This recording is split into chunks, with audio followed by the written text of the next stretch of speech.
کہ ہم نے ایک مقام پر یہاں پر بیٹھ کر گفتگو کی تھی اور ہم پوچھیں گے جب اس مقام پر آپ کو پوچھنے کا حق ہوگا, ہم اس وقت آپ سے سوال کریں گے اس کے بارے میں. بہت بہت توجہ رکھیے.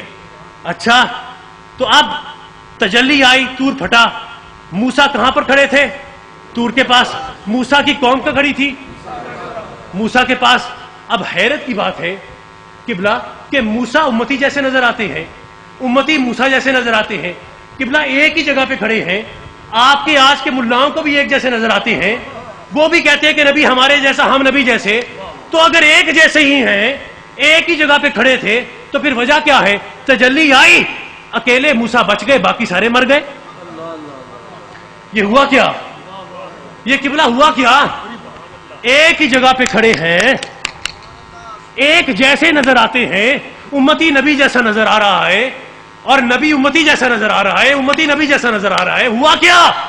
چاہیے تو یہ تھا کہ سب کے سب مر جاتے, یا سب کے سب بچ جاتے, یا آدھے بچ جاتے آدھے مر جاتے.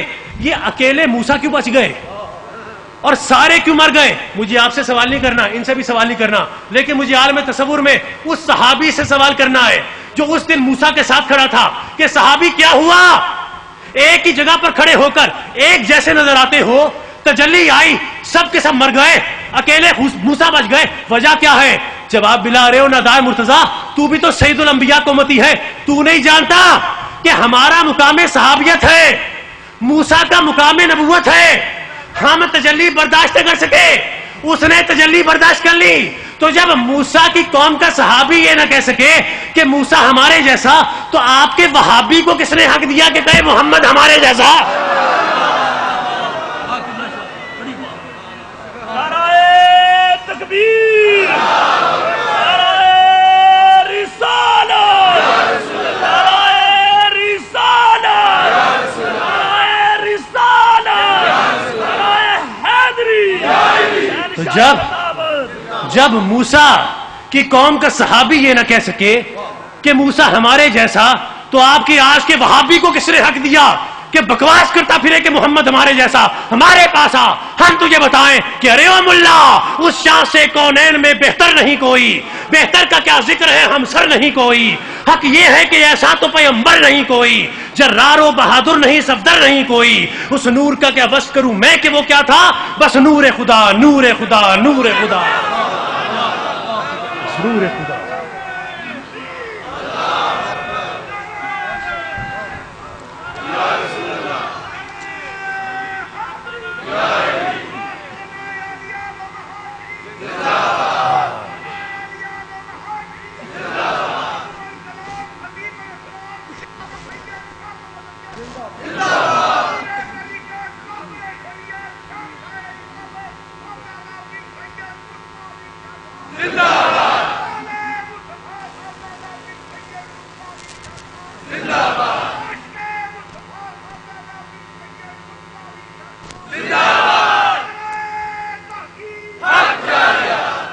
اس شاہ سے کونین میں بہتر نہیں کوئی, بہتر کا کیا ذکر ہے ہم سر نہیں کوئی. حق یہ ہے کہ ایسا تو پیغمبر نہیں کوئی, جرار و بہادر نہیں صفدر نہیں کوئی. اس نور کا کیا وصف کروں میں کہ وہ کیا تھا؟ بس نور خدا, نور خدا, نور خدا تھا. تو صاحبان ذی وقار, اسی موضوع کو آپ کی خدمت میں ہدیہ کرنا تھا کہ جو جبر و قدر کے سائے میں پروان چڑھنا تھا. میں سمجھتا ہوں کہ ہم نے گفتگو کو کسی حد تک آپ تک منتقل کیا, اور ہم سمجھتے ہیں کہ آپ نے اس گفتگو کو محسوس کیا اور آپ نے اپنے عقائد کی صلاح کی. اور میں چاہوں گا کہ میرا دوست جب جہاں سے اٹھے اور نکلے میدان عمل کے اندر, تو میرے مصطفیٰ کا غلام بن کے نکلے, حضور کی رسالت کے فیض کا امین بن کے نکلے, اپنے شیخ کی طریقت کے فیض کا امین بن کے نکلے. اور تم امین ہو جس کے بارے میں تم سے تمہارا پیر ایک مقام پر سوال کرے گا, جبکہ انہوں نے فرمایا کہ یوم ندعو کل اناس بامامہم, جب پکارا جائے گا کہ اپنے اپنے امام کو دوڑو, اور تم دوڑتے ہوئے اپنے شیخ کے پاس آؤ گے, اس وقت ہم تم سے سوال کریں گے کہ کتنا تمہارے پیر نے تمہیں سکھایا اور تم نے کتنا اپنے پیر کے پیچھے اس کے سبق کو پکڑا. وہ مقام ہوگا جس مقام پر آپ سے مقام میں سوال ہوگا. سو اس مقام کی خیر چاہو اور ہمارے لیے بھی خیر کی دعا کرتے رہا کرو. آپ کا پیر خانہ آباد ہے تو آپ بھی آباد ہو, اور یقیناً آپ کی آبادی کے ساتھ بھی آپ کے پیر کی آبادی وابستہ ہے. تو دعا کرتا ہوں کہ اللہ تعالیٰ آپ کے سروں پر ختم مرتبت کے رحمت کے سائے کو سلامت رکھے, اور دعا کرتا ہوں کہ وہ حاجت روازات آپ کی بہترین حاجت روائی فرمائے. آپ بیٹھے ہو یہاں پر, میرے پاس بیٹھے ہو, کتنے خوبصورت لگ رہے ہو, خوبصورت چہرے ہو. اچھا, کون کون ہم سے پیار کرتا ہے؟ بڑا مشکل تھا یہ سوال کرنا، لیکن اگر کوئی نہ کرنا چاہتا ہے تو برملا نہ کرے. مرتضیٰ اتنی استطاعت رکھتا ہے کہ اس کو برداشت کر سکے. لیکن اب جو ہاتھ کھڑے ہو نا، تو خدا کی قسم یہ ہاتھ گواہی دیتے ہیں کہ محترم رفیق مجددی صاحب میرے بھائی ہیں. اٹھاؤ ہاتھ اپنے، اٹھاؤ ہاتھ اپنے. یہ مجددی، یہ رفیق احمد مجددی میرا برادر ہے، میرا بھائی ہے. ان کا نفع میرا نفع ہے، ان کا نقصان میرا نقصان ہے.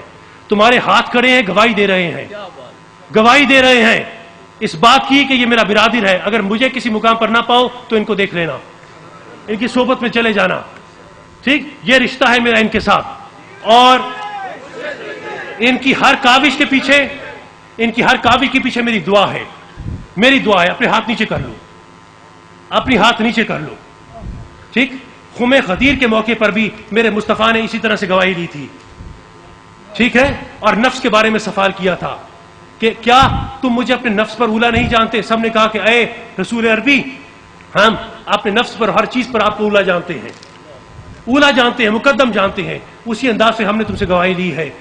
صرف اس مقام پر نہیں، آئندہ آنے والے ہر مقام پر کسی بھی علمی مرتبے کے لیے، کسی بھی رائے خدا کے لیے، رائے رسول کے لیے، رائے طریقت کے لیے ان کی کوئی بھی کوشش ہو، میرا ہر پیر بھائی، میرا ہر دوست، میرا ہر مرید ان کا بہترین معاون اور مددگار بنے گا. آج اس مقام پر آپ کے شیخ زادے اور آپ کے شیخ کے ہاتھ میں یہ کتاب ہے، سرمایہ ملت کا نگہبان، جن کے بارے میں پہلے منقبت پیش کی حضرت مجدد الفسانی شیخ احمد سرندی فاروقی. لعنت ہے تمہاری طریقت پر اگر تم اپنے شیخ کا نام سن کر بھی اپنی جیبوں کو دبا جاؤ. لعنت ہے تمہاری جیبوں پر، لعنت ہے تمہاری طریقت پر. تمہارا شیخ تمہارے مال پر حق رکھتا ہے، تمہارا شیخ تمہاری جان پر حق رکھتا ہے. میں چاہتا ہوں، ان کے پاس تقریباً 500 یا 600 کتاب ہے، 500 کتاب ہے. اس نشست کے برخاست ہونے سے پہلے یہ کتاب بک جانی چاہیے. 150 روپیہ اس کی قیمت ہے.